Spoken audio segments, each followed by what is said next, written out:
regarder et nous sommes ici sur la terrasse de la Tour de Constance, le lieu où les femmes avaient le droit de venir 2 heures par jour pour pouvoir respirer l'air frais, pour pouvoir profiter un peu du soleil car elles étaient enfermées juste en dessous dans une pièce circulaire où elles ne voyaient pratiquement rien, où elles ne pouvaient pas lire la Bible, donc elles choisissaient ce temps pour pouvoir lire la parole et on a pu voir gravé dans le sol résister. Et ce sont ces femmes qui, pour la plupart, ont été emprisonnées pendant plus de 30 ans.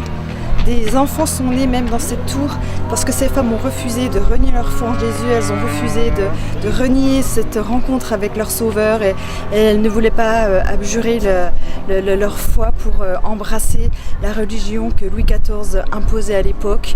Et vraiment, aujourd'hui au XXIe siècle, je nous encourage, nous aussi, les femmes que le Seigneur a touchées. Vraiment, c'est par sa grâce que nous sommes sauvés et on doit résister aussi contre toutes ces pensées qui viennent du monde, tout ce que l'ennemi veut faire dans nos couples, dans nos familles, tout ce qu'il veut nous faire croire, les mensonges qu'il veut faire croire à propos de nos enfants, à propos de notre destinée. Je vous invite à vraiment, avec la puissance du Saint-Esprit, à garder cette foi que vraiment nous aussi nous pouvons résister.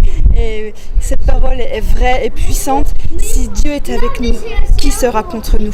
Donc Dieu est avec nous et vraiment je vous invite au nom de Femmes en Marche à nous rejoindre à la conférence qui aura lieu le 7 et 8 octobre 2016 à Mantes-la-Jolie. Une armée de femmes se lève pour résister à l'oppresseur. Dans le nom de Jésus, soyez bénis, on vous attend.